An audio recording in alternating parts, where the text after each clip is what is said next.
to the world's #1 podcast.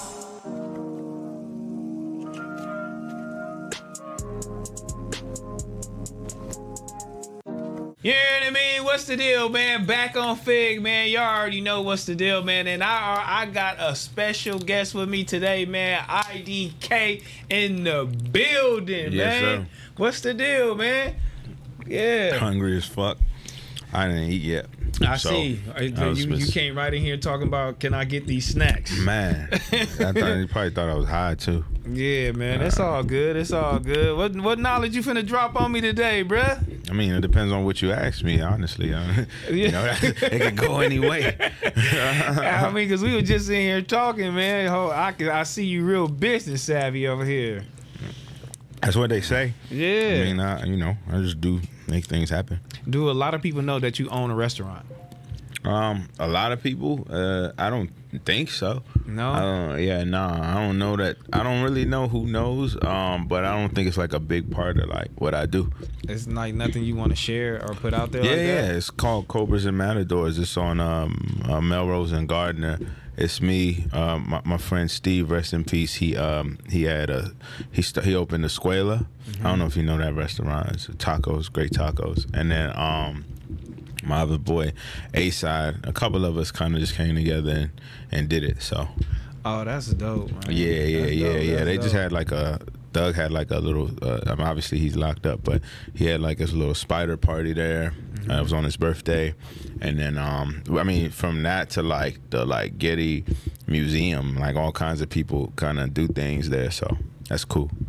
Nah, yeah, that's actually dope. I didn't, just to have other businesses. I mean, because a lot of artists and a lot of, you know what I'm saying, people in the industry don't do other things, you know what I'm saying, other except than that, music, yeah. you know what I mean? And then if it's just music, people don't know how to like venture into things like that, and have that mindset to have that, a restaurant. That's tight as fuck. You feel me? Yeah. It was Steve, man. Steve crazy. He just hit me one day. I was in the studio and he was like, "Man, I got this thing I want to do and I want to show you." And I went to go see it. And it was this restaurant. It used to be called Spartina. And then we just kind of like went from like going there to check it out to like 2 months later opening up. So who was in charge of the menu? Steve was.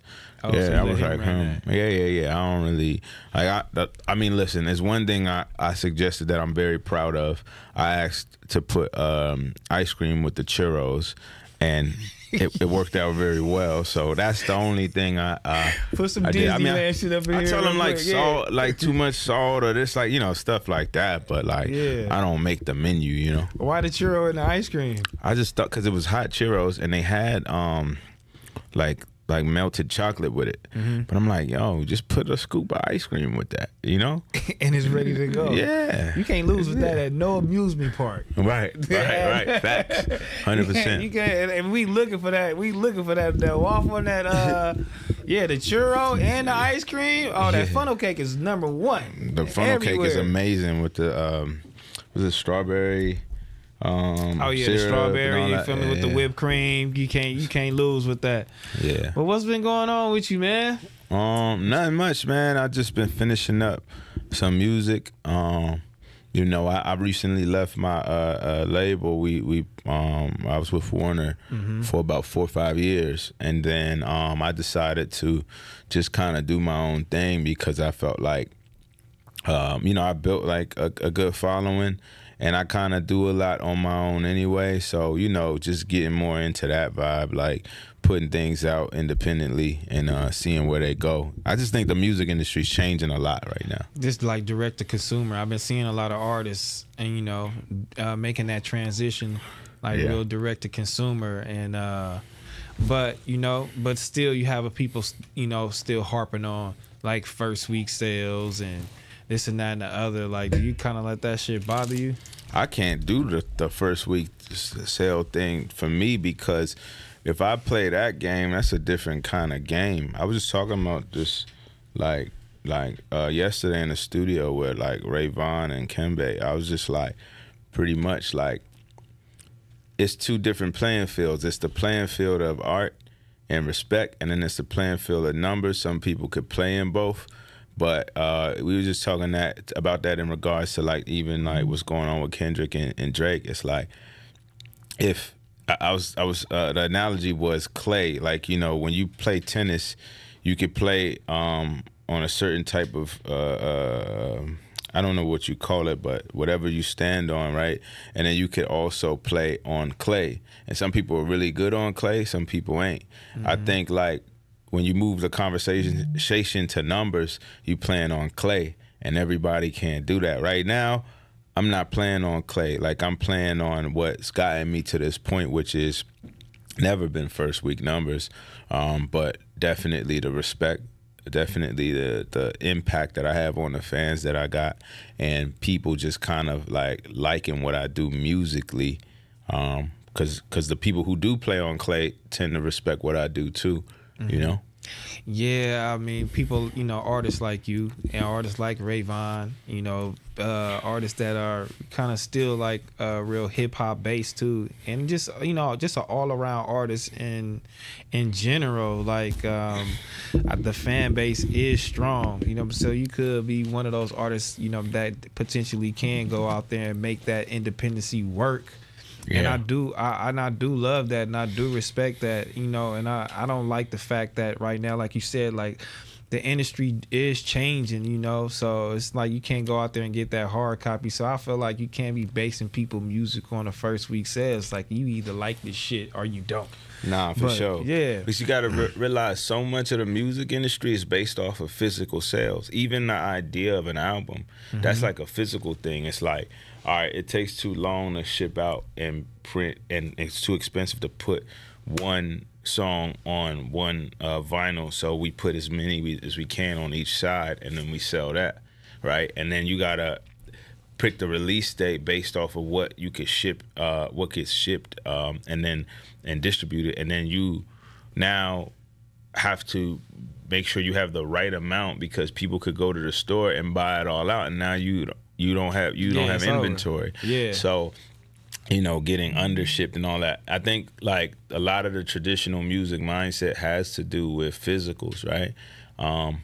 I think that a lot of people are being really smart with like dropping EPs and all these things, like kind of giving people like a little bit so they can actually consume it, as opposed to, you know, you drop an album. Like, think about like back in the day, if you went to go buy an album, and I never like, I'm a little bit younger, like, so I didn't ever really experience this, but you go buy an album from the store, you gotta hurry up and get it if it's, you know, it's a hot album, because you might be the one that missed out, and everybody else in the school got that album and they talking about it, and you the one without that CD.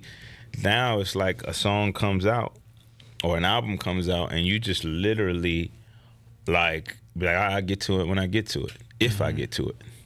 Yeah, and yeah, and that was crazy when I was young, though. That was crazy when I was young. You definitely got to go by these streams and stuff like that, though. But that's okay. But I feel like still like artists like you, like and you guys that really, really, really love the art, man, and like the fucking hard ticket sales is what like I be like looking at. You know what I mean? Like the venues you guys perform at, like how your fans interact with you guys, like the merch that you guys can sell. You know what I mean? Like they actually want to be you guys. You know what I mean? It's just like something you can't. It's no microwave shit. You feel me? Like if you guys love the art and the art is there, like you guys, the longevity will be there. You don't have to fight for these numbers and fight for that. I think we need to preach that a lot, though. I think it needs to be more of that. You know what I mean? Like you can't have the label be telling you what you not doing and what they fucking expect when it's out there. Well, the reality is this, bro. Because I don't, you know, I try not to be biased in my train of thought. Like the moment you decide to go to a label, that's the highest level of commercializing your art, right? And you got to make that decision whether you want to be in the music industry or you want to make music, because it's a lot of people on Skid Row that just probably wanted to make music and they just never figured out how to make it pay their bills. Some people just want to pay bills, and that's good enough. Some people want mansions and Maybachs and, you know, jewelry, and that comes with a cost too. So it's like, it depends on what you want. some people are lucky enough to do exactly them, and it sells. I think like Kodak Black is a good example of that. Oh, yeah. I feel like he is who he is, and it sells, and it works for him. You know, so it just really depends. Again, what game you really trying to play. And then I never look at nothing like an on and off switch. It's more like a percentage thing. So it's not you do it or you don't. It's like 80% of me is commercialization, 20% of me is whatever the core of my art is, or vice versa, or 50-50. It depends, you know. But if you step into the world of a major label and you're looking for success, it's very rare that it's 100% you just doing you. I mean, even Kodak, he probably has 10% of that has to be, oh, let's go with this single first because it's more likely to be commercial, and you did this song, the beat with, you know, I don't know. It gotta be a lot to. It's a lot with control. Yeah. Yeah. Did you feel less? You know, you had less control. You know, when you were with a major. That word control is a funny word because when you on a major label these days, control has nothing to do with them telling you what to do. It has to do with what they decide to fund and put money into and push. So it's kind of like you can do what you want to do. Yeah, do whatever you want to do. You. But if you want to Susie use right here said, "Shame the fuck on you. I'm gonna put the money over there." Right, exactly. Yeah. So it's not like you know, it ain't like Joe Jackson or something with like a whip telling you what you need to do. It's like literally just like, you know, all right, cool. Well, we're gonna just give this money to so and so, and you're gonna be asking why are they getting all the push? But the reality is, well, you didn't want to listen. You know, that's happened to me kinda because there was a song I wanted to drop where it was a big feature on it, but I wanted to drop it without the feature first. And they were pushing me, nah, just drop it with the feature. Remixes don't do good, whatever. And I wasn't going to do it, but I needed to do this other music video. And the moment that I was like, all right, you know what? I'll do that, the budgets just started opening up. So I think the reality is not like it's not even a disrespect thing. It's like you decided to shake hands and get into the music business at the highest level. It don't get higher than a major label in terms of commercialization and trying to make money. You know what I'm saying? It's when commerce meets art. So I think our problem as artists is we don't be aware, and maybe we got a business person that's doing it, but their job is to shield us from the business because it does affect your art sometimes. And I think like people look at that and they say, oh man, why is this happening? Why is my release date getting pushed back? Why can't I do it this way? Why does it have to be the?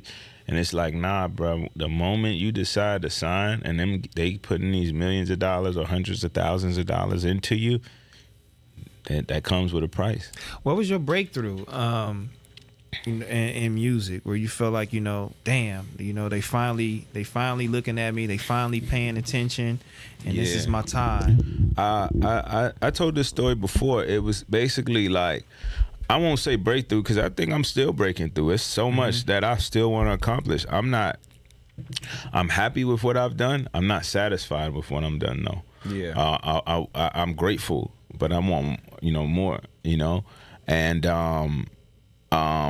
basically I think it was the day that my album wasn't out yet. It was my first album, Is He Real? And I went to Sunday service, and then about like 2 hours later I was with 88 Keys, and then he gives me the phone. He's like, hey, Ye want to speak to you.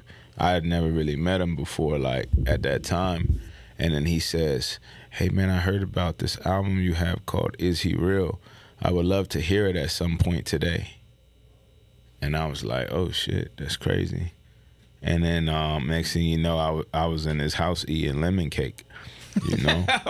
Did you go to Sunday service initially? Like, look, I might finna see who I can see, because you're supposed to be there for God, though. You know what I'm saying? Right.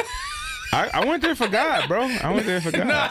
You know what I mean? Well, God was in the building for sure. You know what I'm saying? He had to look over. You got that call. Like, bro, go here. It's gonna happen. You feel me? So you was looking to see, like, you damn, I might meet the nigga. Right. And then you actually met him. Well, yeah. Well, I didn't know that all that was gonna happen. I'm gonna be real. Yeah. And then all of a sudden, that same day, Tyler, the creator, is texting me, and he was just like, Yeah, I'll pull up to your house tomorrow to listen to the album, because the album, a lot of people in the industry were just talking about it before it even came out, because I would play it for whoever, and it was a very good body of work, and unique for the time. So so Tyler was like, yeah, I'll pull up, and so he came the next day in the morning, like 9 a.m. You know, like a McLaren, like pulled up to the house, like, you know, he's like, I'll be there 9ish. It was 9 on the dot when this nigga pulled up, and then he came and listened to the album. Yeah, that was the day that Flogna got announced. So then he was like so relaxed and so into the album when it was done, and we were just talking. And then I just remember he was like, oh shit, Flogna just announced. And then he went out to the porch and was on the phone for a little bit. But yeah, he came and hung out with me for a couple hours, man. It was a good vibe. You know, we had a good vibe. Yeah. What came out of that though? You know what I mean? You know, Ye listening to the album, Tyler listening to the album. Did you feel like they wanted to help you in your career and elevate where you was at the time, or they just looking, you know, and listening like, hold on, we got a little competition. This nigga coming. I think there's always a piece of let me see what the hype is about. But I think genuinely, like, because Tyler was trying to do a verse for me on one of my songs, and he had just dropped, I think it was Igor. So, you know, this is like I'm talking about he just dropped it like a couple weeks before. So either that or he was about to drop, one or the other. But either way, he was really busy, and he was really trying to get me that verse. And he would text me like every morning, like, hey, my bad, bro, I couldn't get it to it today, but I'm gonna get it. And he ended up doing like a skit for me on the album, which I was grateful for, but because he couldn't get the verse in time. Yeah. I say and with Ye, through 88 Keys, I ended up doing like some stuff, and it never came out. I think it leaked. I think I just told 88 that it leaked, but I hung out with him and pulled up to the crib other times and stuff too. Yeah. Yeah, that's dope, man. That's dope. How was your experience with Ye though, man? That was kind of cool. It was surreal. It was really like, especially the first time, because, you know, this was when he was in Calabasas and the house was like crazy, bro. And it just was like, I'm really here right now, you know? That's why I was saying, like, for me, I was like, man, this is really happening, you know? All the stuff that I believed in, that I thought, you know, because originally I was in prison for a little bit, and when I got out, I decided to do music. And it just was like, all the things that I dreamed of, believed in, started happening, because I didn't even know who Tyler the Creator was until I got out. So a little bit of context, I was in prison from 17, jail and prison from 17 to 20 years old. I got out twice in between though, but then I went back. So they tried you as an adult. Exactly. Yep. Yeah. They tried me as an adult. I had a pretty serious violent charge. So what you do? It was the charge I had was armed robbery with a deadly weapon and then a gun charge. I know what you did. I just was see. That was a charge I had. That was a charge I had. Yeah. You know. Allegedly, we still gonna say that shit. Fuck it. That's the charge I had. That's yeah. You know what I mean? We ain't do that shit. Yeah. I ain't saying nothing else, but that was the charge I had. But pretty much, you know, I was just, you know, I would see Tyler the Creator because in jail you pretty much looking at the magazines and whatever you can catch on TV, and I saw he was in a XXL magazine, but I thought it was weird. Yeah. I was just like, what is this? Like what? And I'm like, Tyler the Creator. Like, I'm just seeing it on XXL, but I got out. And then, you know, I was paying attention to, like, kind of what he was doing. And as I started to mature musically, I started to really accept what he was doing. And I thought that was, like, fire, you know? And why didn't you initially accept what he was doing? Because a lot of artists and just a lot of motherfuckers, I would say our culture, you know what I'm saying, don't initially, you know, grasp and, you know, what he's doing. Because you gotta think where I'm from too. We associate that with like white people. Yeah, that was our, you know, we didn't get that. Like, that comes from, like, his ability to do what he does comes from being able to partially see the world, but like see the world for what it is and not be just in the box of where he's from, you know? I don't know exactly what part of LA he's from. I know he's told me his dad was like African, and his mom was American, if I'm not mistaken. But like, I didn't really know exactly what like that was. I didn't even really like, my school was never like I didn't have white people in my school. There was probably like 2% white people in my school. So you felt like you didn't have really nothing in common. Exactly. I'm just like, why is he dressing like that? What is this? What is that? Like, that was the stuff that was confusing me when I was, you know, in prison and stuff, and just kind of looking at it, you know, from the outside looking in. And you kind of don't want, and that's crazy that we put that on ourselves, because we'll have to have a certain image for motherfuckers to pay attention to us, but we don't go with what's important, the music. Now if I'm listening to the damn music and I feel like, okay, this is, you know what I mean, like, this is crazy, like, but then we go to what he wearing, we like, shit, I don't know what this nigga talking about, you know what I mean? That's actually crazy. I mean, you can kind of relate to that sometimes. Yeah, but you know, rap, you gotta remember, rap is persona based. It ain't really like how good you are.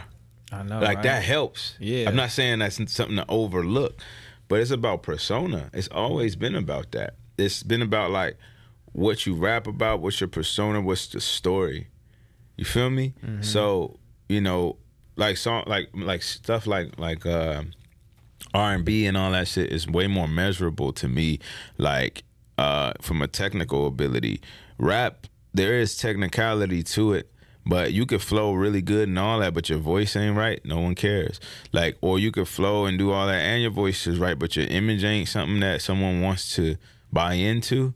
It doesn't even mean they gotta want to be like you. I think they gotta feel like they're like you, or they just want to buy into it, you know? Because if you look at like somebody like Ian, he's not necessarily, I don't think everybody wants to be like him, but there's something to buy into, and that's why people probably like him, you know? Because, you know, you love fashion. I mean, I like art, the art, which is style, but I'm by default associated with fashion because I do hang with people that are in the industry of fashion. Oh, so you are who you hang with? No, I'm not gonna say I am, but I think that there's an association with me in fashion because I'm around fashion people. Like, remember when I said before, it's like you make the music, but then when you get on a label and all that, you're in the music industry. I'm not in the fashion. But by default, I do things in the fashion industry, but I care about the art. I make music. That's what I really do. That's the only art and industry that I'm truly interested in. Passionate about. I mean, but you did do some things. You had the Nike collab. Yeah, for sure. Yeah. No, I've done things for sure. You're doing things. You know what I'm saying? Yeah, that I fuck with. Yeah. Let's talk about what you got going on right now. The single with Gunna. Yeah, that's hard. That's hard. You did that like a couple months ago, right? Yeah. It was actually we were at a fashion show at Balenciaga. Yeah, I ain't trying to hear that shit. Hey, bro, fashion is a thing. So look, this is what I say to that. I never had like my publicist or nobody like, make sure we get in the Balenciaga show. Like, they directly hit me, like Johan, like, you know. So your publicist never said, "Let's go. I got you a seat at a show, Paris Fashion Week or New York Fashion Week." Nah. We gonna have to fix that because I know exactly where she at. Nah. It ain't even like that. They send that stuff to me. Yeah. But my fashion relationships in the places I go to is based off of two things. It's one, I either love the brand and I want to go because of that reason, or three things. Either that or they're my actual people that like I support, or both. You know what I'm saying? Those are the ways I go to shows. Other than that, I'm not trying to be at all like 5-6 different shows every time I go to Fashion Week. Like, that's not really my thing. I go to the ones that make sense for me because I genuinely have a connection with whatever it is. But are they fun afterwards? You know what I'm saying? Because it is parties connected to it. You know what I'm saying? It is connections connected to it. We might build some relationships coming out of that. A lot of people can't get into that world. You know what I'm saying? A lot of people are like, you know. I'm going to tell you one misconception about the fashion industry is that it's fake. It's not true. I think the PR side of it could be a little bit iffy and about like who you are and numbers and stuff. But the people that make the clothes, they're probably the realest when it comes to why they do it. And it's about art first. And a lot of those people, they respect. Like in prison, we always had this saying, I never joined no gang. I never turned, you know, Muslim, any of these things. Like, because in prison, a lot of people say you do that for protection. I mean, some people do it for the right reasons. Some people don't. But I'll say this. I understood the concept of man respect man. At the end of the day, if you carry yourself a certain way, you keep to yourself, you don't get into certain things, you understand how to politic properly, then you pretty much would be straight. Same thing with art. Art respect art. Like, it's not about numbers and stuff. The true, pure artists, people that do this for the right reasons, that's why I get some of the people that reach out to me, because they know how hard it is to do the type of art that I do. So they come listen and they respect it. So art respect art, man respect man. It's funny because I was mentioning politics. It was an interesting thing I wanted to bring up. My first time in prison, like, so, you know, you go to jail and in prison. The difference between jail and prison is jail is like a short stay. Prison is like, you about to be there. You know what I'm saying? We finna abide by these rules. Yeah. Bitch. It's a lot more organized in prison. It's a lot more like gang controlled. And it's definitely like, it's more dangerous, but it's more fun. I don't know how to explain that. It's built for you to be able to live for a long time there. Whereas jail is like, you might go crazy in there. Like, yeah. But basically my first day there, I was like, all right, man, we call it up the road. I'm like, all right, I'm going up the road. And I went to prison, we got there at night. So all the new people come in, you see all the people that's there and all that. And at this time we on bunks and stuff in a dorm, we call it. And they gave us thermals, like, which in jail you can't really get them, or if you get them, you got to buy them on commissary. They gave it to us. That's part of the uniform, the DOC uniform. So I'm like, bet. So I put on the thermals, and I'm just in only thermals. I don't have like no jeans on top or no shirt, which is very weird. But I didn't know that. I just was like, yo, I got thermals on. So I'm seeing people looking and stuff. It's crazy. But then I see like this cooler. And I go in it and I open the cooler and it's literally cartons of milk. And I'm like, oh man, it's sweet here. They give you milk at night. I'm seeing people pouring cereal, all this. I'm like, man, you went to that this is amazing. 17, 18. Bruh, I'm like, this is amazing. So I go out, drink the milk. I'm like, I'm still thirsty. I'm like, man, I'm gonna go get another one. I'll go get another one. I'm thinking, bro, each milk has a name on it. Oh my fucking God. I had no idea that each milk had a name on it. So basically people would bring them back from the chow hall to eat their cereal at night. Yeah. So I drank 2 niggas' milk. I didn't even know whose milk it was. Oh, God was protecting me. Nothing happened. Nobody said nothing. It was what it was. That same morning, I go to, so you wake up like 5 in the morning to go have breakfast. So I go to go get breakfast, and I get my food, and I'm just looking at where to sit. I just see 2 white dudes sitting there, and I go and sit down, and they didn't say nothing to me. They just like, and then they just like, after like a minute or 2, they just got up and moved to another table. Man, I went back later on that day, and one of the white dudes that was sitting there, I'm looking at him, and I look real close. I'm like, this nigga had a swastika on his neck. Yeah. So they were Aryan brothers, and I went and sat at their table. But the thing was, they probably was looking at it like, this nigga is bold enough to come. I don't know who he's affiliated with. This nigga, he trying to stab us. Like, cause where I was at, they wasn't like that powerful in that same, you know. So they just kind of kept to themselves. But I had no idea what I was doing at that time. So like, why is nobody coaching you? It's my first day. Like, it takes like, a while where's the before. OGs? I think it takes like a while before like it took me like probably a week being there for people to kind of like be like, Bruh, hey, go sit here. Go use the bathroom here. Go do this here. I think it was like I was quiet too, so everybody was trying to read me, and they didn't really know what I was really on. What was going on with you? And then one of my good friends, I talk to him still to this day. D, he happened to be like a higher ranking blood member too, and he just kind of was like, we from the same area, so he took a liking to me, and he just kind of had my back. And even when they tried to get me to be like his set or whatever, tried to get me to be a part of that, he was the one that was like, nah, he don't need to be in none of this. Oh, like, they was trying to put you on blood. Exactly. Nah, he told me that after that. In? This was in Maryland.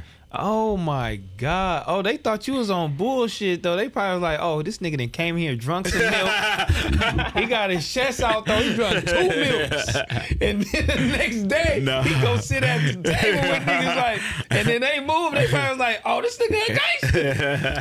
They probably like, this nigga a real gangster. Nah, but it's just a funny story. I don't think I ever told that story. Oh like, my God. No, that is wild. Did you put a lot of that in your rap when you got? Not really, because I ain't really rap about stuff like that. Like every now and then. Prison when you got out? Not so much. I was rapping about getting fly. Yeah. Bitches, like smart, like things that like was more intellectual. I actually for a long time kind of kept that out of my music. You didn't want to glorify it? Not really, like. And also that's not who I am. Like I'm not really like no like street nigga and none of that shit. Like I just happen to experience certain things that put me in a certain place. You got caught up in but some deep shit. Down in my heart, I was never like no gangster, none of that, bro. Like it was just me being young and trying to prove myself to people that I thought, you know, was like I really cared about their opinions. But truthfully, so it's like it wouldn't be like I do talk about certain things more now. But my reality is I do that because I think about people from where I'm from, people all over the world who need like to understand that I come from this to actually understand what you can be.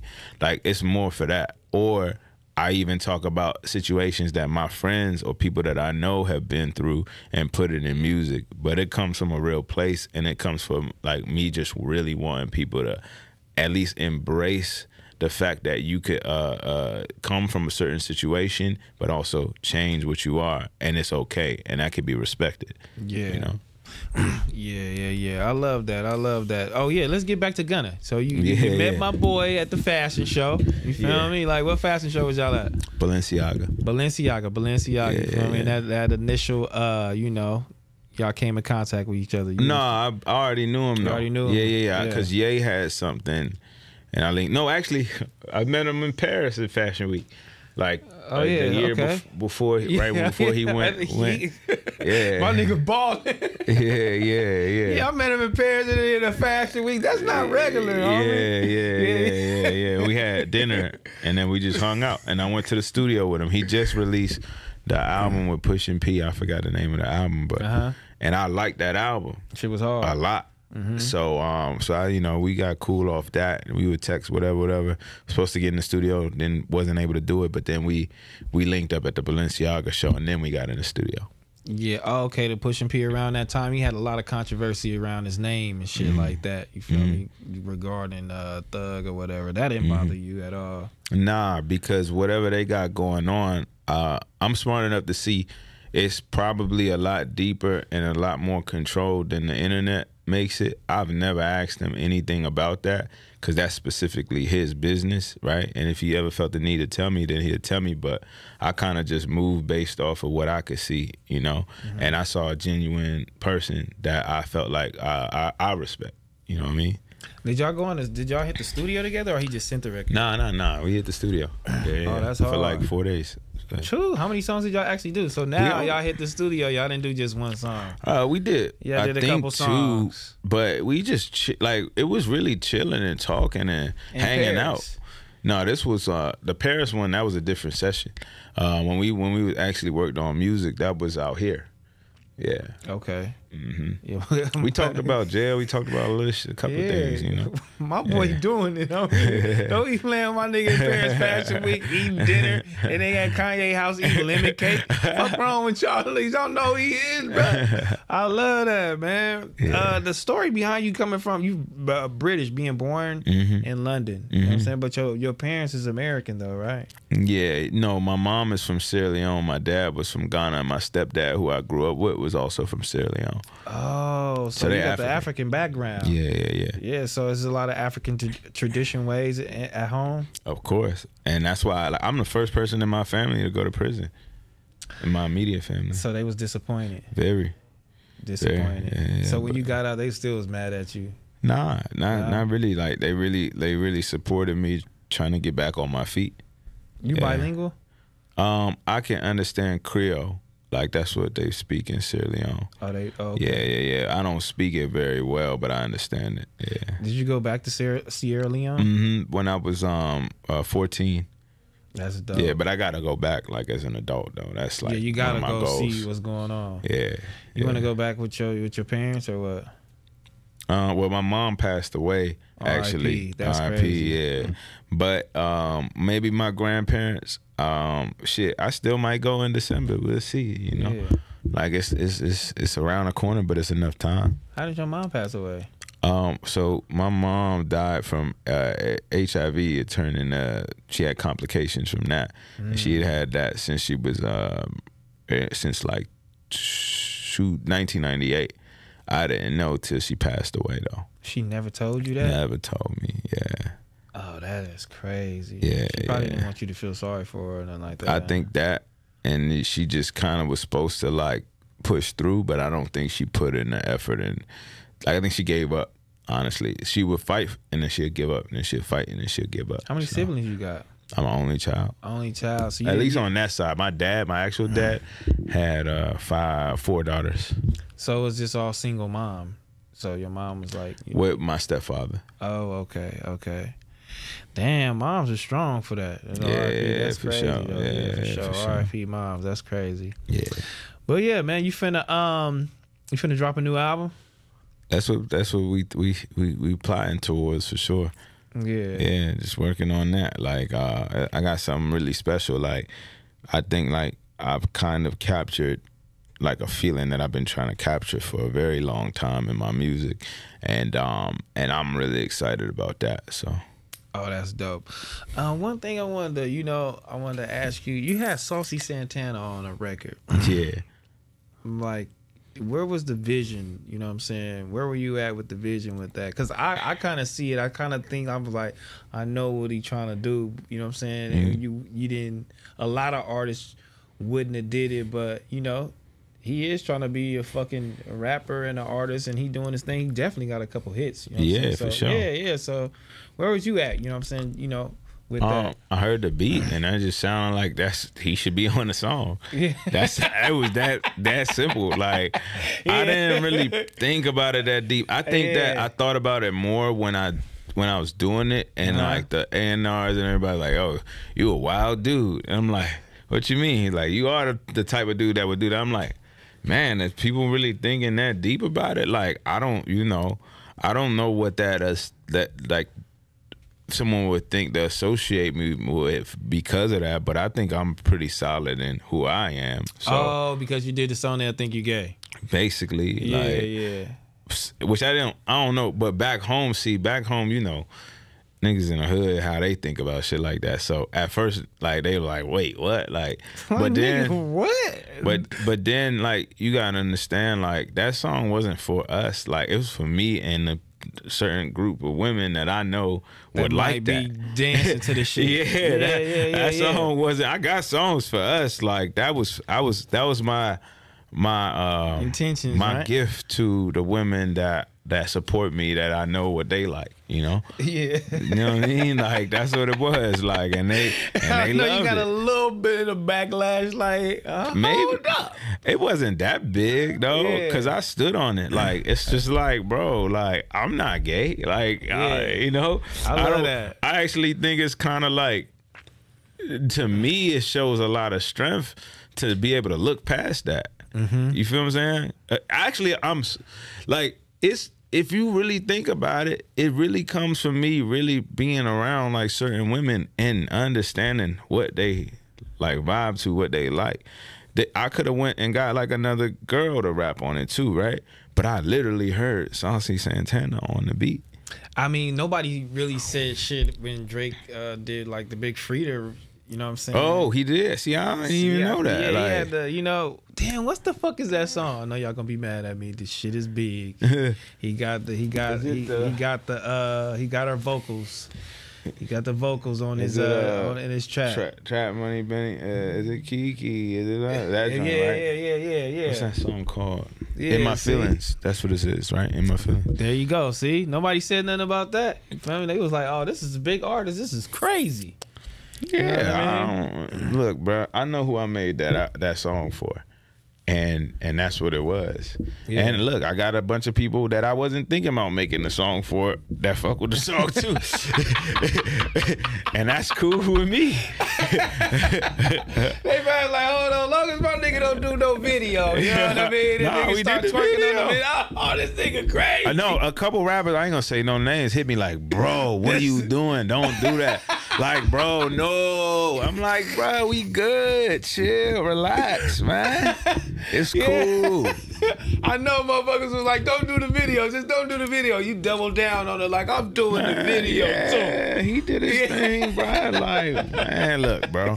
And to this day, he respect that I made that decision. Oh, like, God. He probably was like, man, I'll fuck with that nigga. Yeah, it's cool, bro. And a couple girls, I ain't gonna say no names, hollered at me off of that too, cause he got a big fan base. I started seeing a bunch of, you know, are they following up? You know, and I'm talking about like the people, like celebrities, like some bad ones, like some I don't think any girl saw that and was like, oh man, what? They all kind of respected it. They was trying to holler. That's crazy, man. Do you feel like, you know, being an artist and being a rapper that you can ever find like genuine love? Yeah, 100%. Because before I'm a rapper and an artist, I'm a real nigga, like a real human being. Like what I've been through. I was just jogging with my trainer, and I'm like, yo, a lot of the things a lot of men don't fully understand, it's so easy and clear to me. And I was like, I wonder why. He's like, you gotta look, because he was in prison too, and he also went to Yale, and he was like, basically like, look, man, you gotta realize, look at what raised us when we were like the pivotal years of our lives were in prison. So like the way your outlook is gonna be on life, it's just gonna be a whole nother thing. Like, you know, you were raised by that. You wasn't really raised by your parents like that. That's who raised you. That's what raised you, them people that was in there. So for me, like, I think that that's a big part of kind of how I'm able to view things the way that I view things. And I think, honestly, other people, they see that and they respect it. Because I did the song with him, but then I did a song with Gunna. Like, I could do a song with so many different people. Yeah. I got an album where it's me and MF Doom and Delta Funky Homo Sapien, and on that same album, it's me and Chief Keef. I got another one where it's me and Thug and Offset, and then on that same album, it's me and T-Pain and Slick Rick, you know? Nah, I think the artists fuck with you, you know what I'm saying? I think the music and the creativity, just the artistry, I think your peers fuck with you, but I was talking about just like a relationship wise. Yeah. Do you feel like a woman will just, you know, do you feel like women fuck with you like genuinely? Or are they just hitting you through the DM just because of who you are, you know what I mean? Nah, I think maybe who I am and what I'm doing might attract a woman, but I think when they get to know me as a person, that's what they fuck with, truthfully. Yeah. So I'll never walk into a situation like, oh man, does she love me for who I am? I'm not insecure at all in who I am. I know that, like, amongst all of the fake that's going on, I'm one of the real people.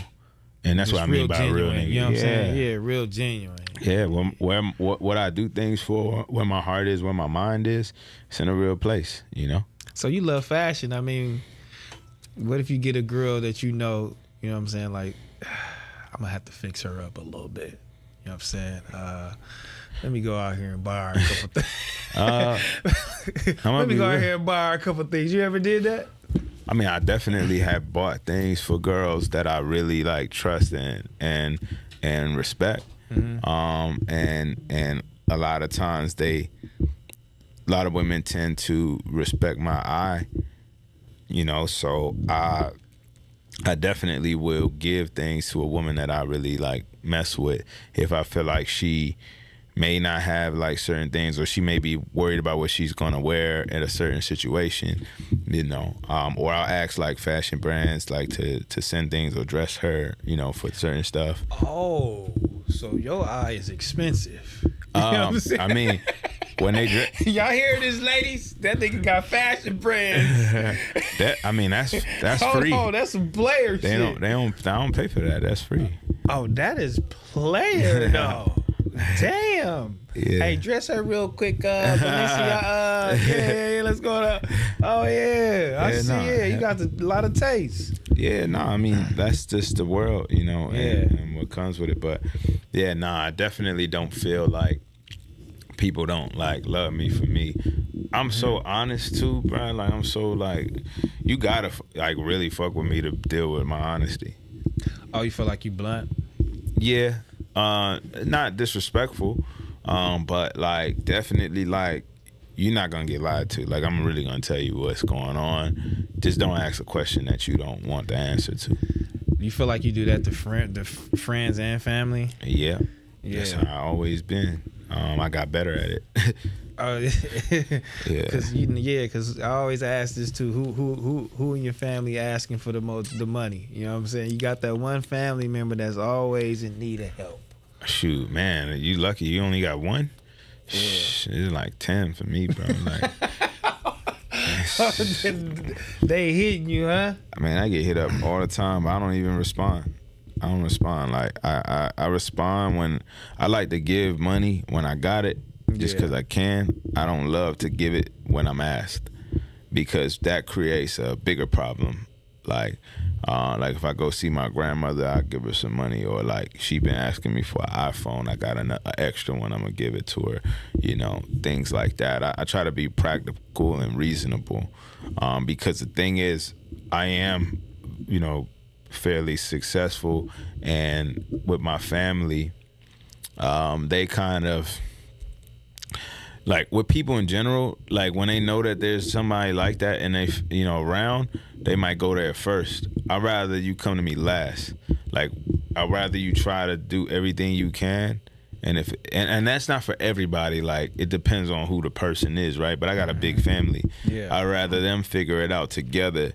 And then if it's a last resort, or I equally contribute, if that could be done, I'd rather set the precedent for that than just making it easy, because then it's just gonna keep happening. So you only got one time to ask you, basically? Not really, nah. It's just more like my uncle asked me for like money, and you know, whenever people ask you for stuff, they kind of like list like a bunch of different problems, and then they end with whatever you can do to help. So it puts you in a place where it's like something, but then you're like, I don't want to give too little, and so like nothing happened off of that. But then when I seen him in person and he didn't ask and we was chilling, I gave him some money. Oh, okay. You know, and he was I'd rather do that. Yeah. You get what I'm saying? When it's unexpected. Yeah. When it's unexpected. Yeah, motherfucker asked me for something. This you want to be blunt, nigga? No, nigga. What happened, nigga, yesterday? Nigga, all right, nah, fuck no, nigga. I'm gonna tell you, fuck no, man. I'm all the way blunt with this shit, right. I'm all the way blunt with this shit, though, man. Sure. But yeah, man, you know, the music, I'll definitely, I have people come on here, you know, and they'll give me something unreleased too, and we can actually play it for the people. Oh, for real? Yeah, I mean, if you want to do that. Do I have something I could pay? Yeah. Yeah, put your phone out, nigga. You got it. Where is my phone? He got it, y'all. He came in here. He ate some Cheetos. I play.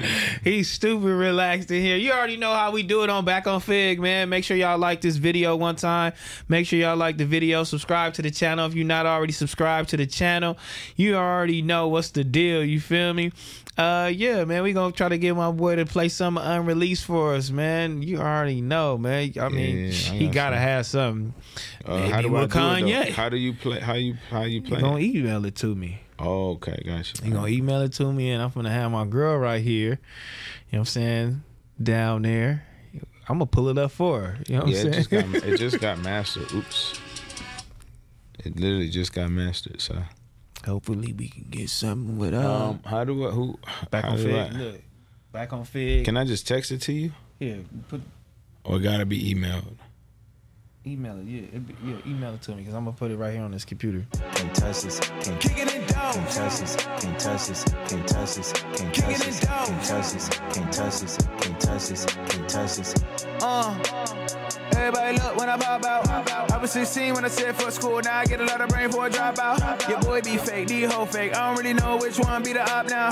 Niggas pop shit till we pop style, then pop out. Yeah, you can see Pac now. You could get smoked, no dreadlock. I had smoke in a headlock. I had hoes in area codes, gotta hit plus before I get the text out.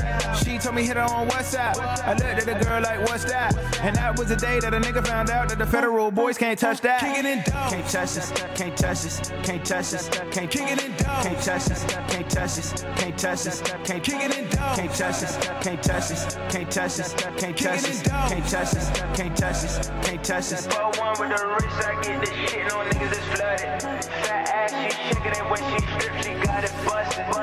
Can't touch this, can't touch this, can't touch this, can't touch this, can't touch this. They see what I'm whipping, they pulling me over, they ask what I'm doing like Yachty and E, and I'm thugging. Nigga keep talking, that's numbing.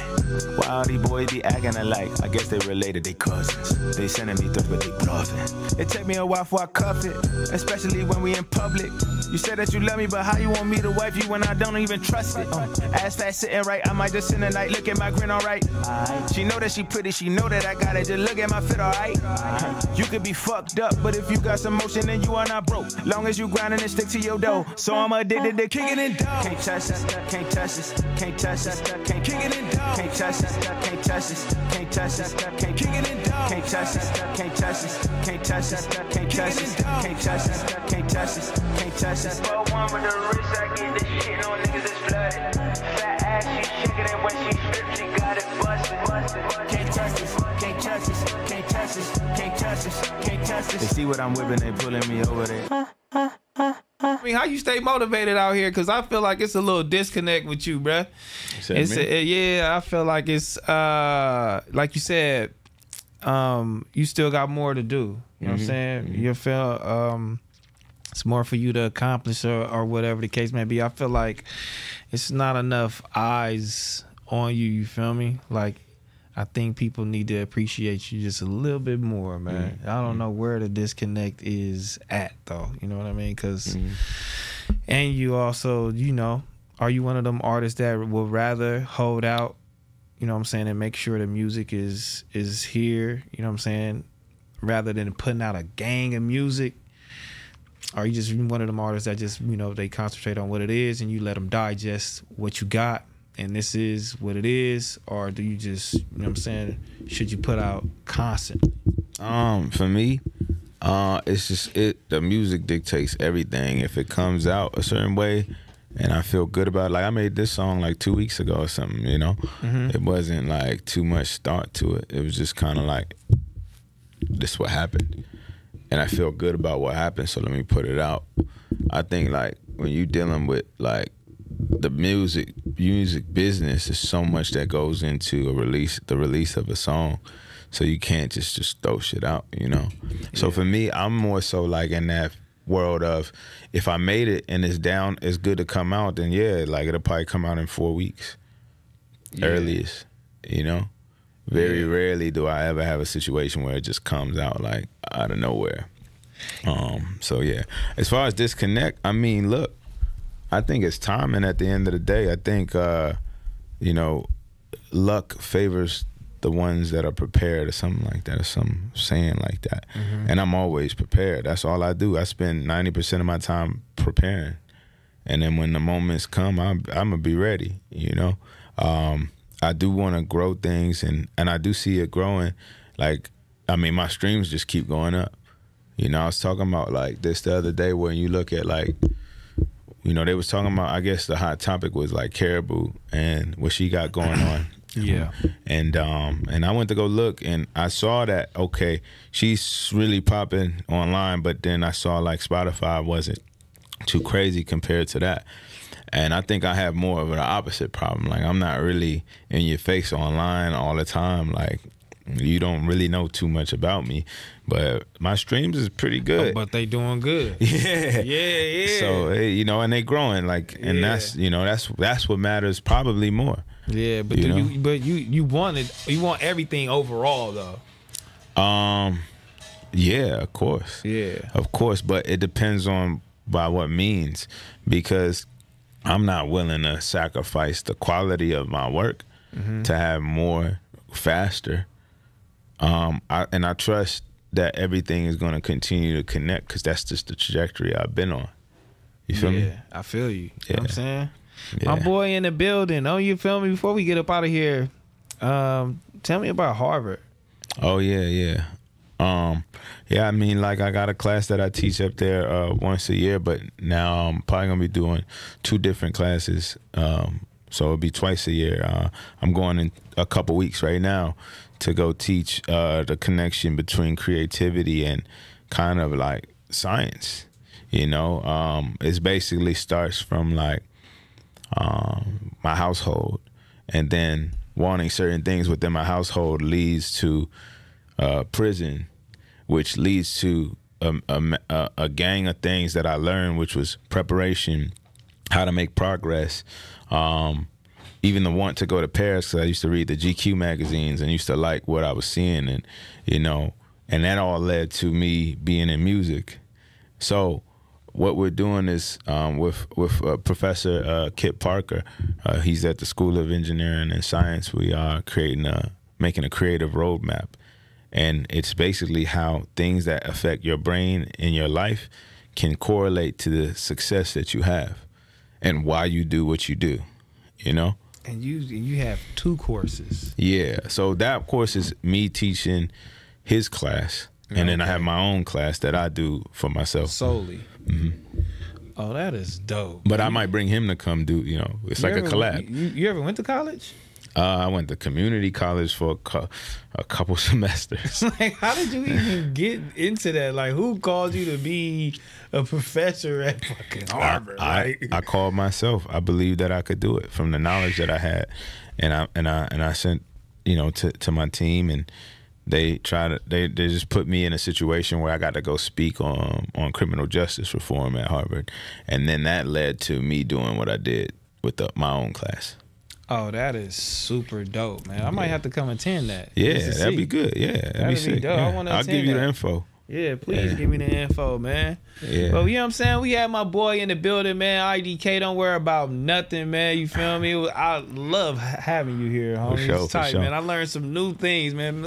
People are interested, man. You feel me? My boy got a whole damn class at Harvard, man. That is crazy. You can't tell you shit, though, for real. For sure. I appreciate it. But yeah, make sure y'all go stream everything he got going on. You feel me? Make sure y'all go click everything. You feel me? Stream it on all platforms. Run them YouTube numbers up, man. You know, run the music up, man. And you know, just not only that, man, this shit is really actually beautiful. You know what I mean? I mess with it, man. You feel me? Yeah. I love it, man. Great artist, man. But make sure y'all like this video. Make sure y'all subscribe to this channel. You feel me? And we back, man, every Monday and Friday at 4 p.m. unless we doing something random like we doing right now. You feel me? Don't worry about nothing. That's what we do on Back on Fig. If you seen a fly come through here, we on Fig. You know what I'm saying? You hear some noise in the back, that's what we doing. But yeah, man, we up out of here. Don't worry about nothing. We gone.